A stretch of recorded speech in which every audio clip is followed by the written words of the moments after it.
রাত 11টা ছুঁই ছুঁই। রাজশাহী স্টেশনে বসে আছি। চাকরি সূত্রে ঢাকা যাচ্ছি। 2 দিনের ছুটি নিয়ে বাড়িতে আসছিলাম। অনেক বড় একটা আশা নিয়ে নিজ গ্রামে এসেছি, আর এখন খালি হাতে ফিরে যাচ্ছি। যেটা হারিয়ে ফেলেছি সেটা বলতেই আমার খুব লজ্জা হচ্ছে। আমার মা তার ছোট ভাইয়ের কাছ থেকে অনেক বছর আগে 20,000 টাকা নিয়েছিল। তার বিনিময়ে মামা আমাদের একটা জমি দখলে নেয়। অভাবের কারণে টাকাটা পরিশোধ করতে পারিনি, তাই আর জমি ছাড়ানো হলো না। এক সময় মা চলে গেল। ওনার চিকিৎসা করতে আমাদের বাড়িটা বিক্রি করা হয়। জমি বলতে মামা যতটুকু নিয়েছে ওইটুকু থাকে।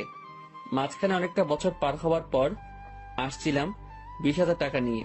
জমিটা ছাড়িয়ে নিয়ে নিজ গ্রামে থাকবো, কিন্তু মামা দিতে নারাজ। আমিও আর জোর করিনি, হাসি মুখে চলে আসি।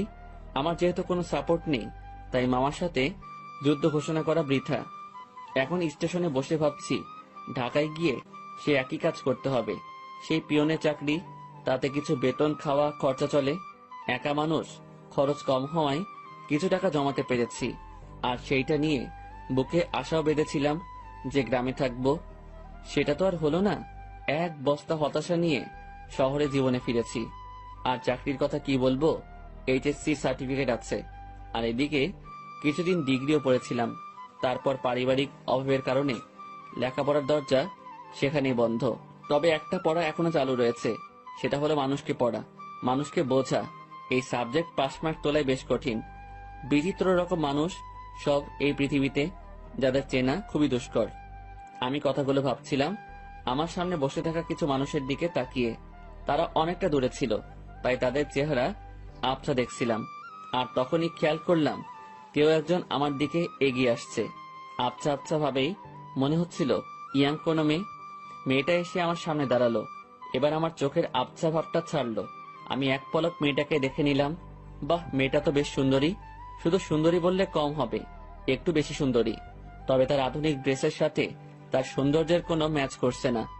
আমি আবার ভাবনাতে চলে গেলাম। হঠাৎ এই এই কি সমস্যা আপনার?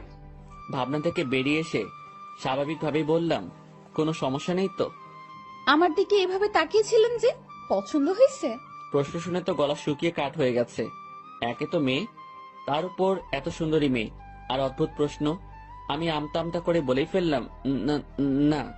পছন্দ হয়নি তো তাকিয়েছিলেন কেন? আমার ফেসটা হয়তো ওই দিকে ছিল, কিন্তু দৃষ্টি অন্যদিকে দিয়েছিলাম। না, একা মুখের উপর বলে পছন্দ হয়নি। কি নাম আপনার? শুভ। আমি ইরা। আর আপনাকে চেনা চেনা লাগছে, তাই নামটা জিজ্ঞেস করলাম।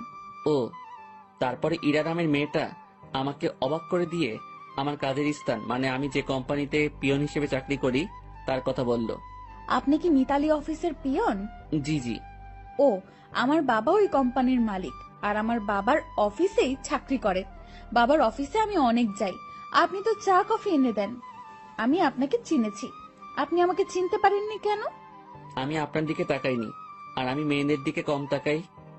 ওরে সাধু, শোনেন, আপনি তাকান, তবে বেশি ভাবনায় থাকেন। তবে আমাকে কখনো খেয়াল করেননি।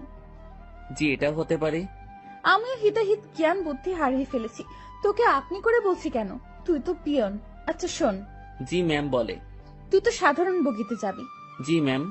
আমি কেবিনে যাব। তুই আমার ব্যাগ দুটো একটু উঠাই দিবি, তারপর তোর আসনে গিয়ে বসবি, ঠিক আছে? জি ম্যাম, ঠিক আছে।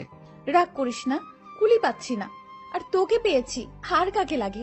চেনা মানুষ তো। জি ম্যাম। এত জিম্যাম করিস কেন? জি না, হ্যাঁ ম্যাম, ঠিক আছে, আমি ব্যাগ উঠাই দিব। ওকে ওকে। মালিকের মেয়ে, যথেষ্ট সম্মান দিতে হবে। আর যা বলবে সেটা তো করতেই হবে, না হলে আমার চাকরি তখনই গায়েব। এসব ভেবে লাভ নেই, আর ভাবনাতে হারিয়ে গেলে চলবে না, অ্যাক্টিভ থাকতে হবে। ট্রেন ঢাকা থেকে আসলো। 8 ঘন্টা পর ইঞ্জিন ঘুরিয়ে আবার ঢাকার উদ্দেশ্যে রওনা হবে। আমি ইরা ম্যামের ব্যাগ দুটো তার কেবিনে দিয়ে আসলাম। বকশিস স্বরূপ তিনি আমাকে 50 টাকা দিলেন। কোনো দ্বিধা না করে টাকাটা নিলাম, কারণ আমার আগে থেকে অভ্যাস আছে। টাকা নিয়ে চলে যাচ্ছিলাম।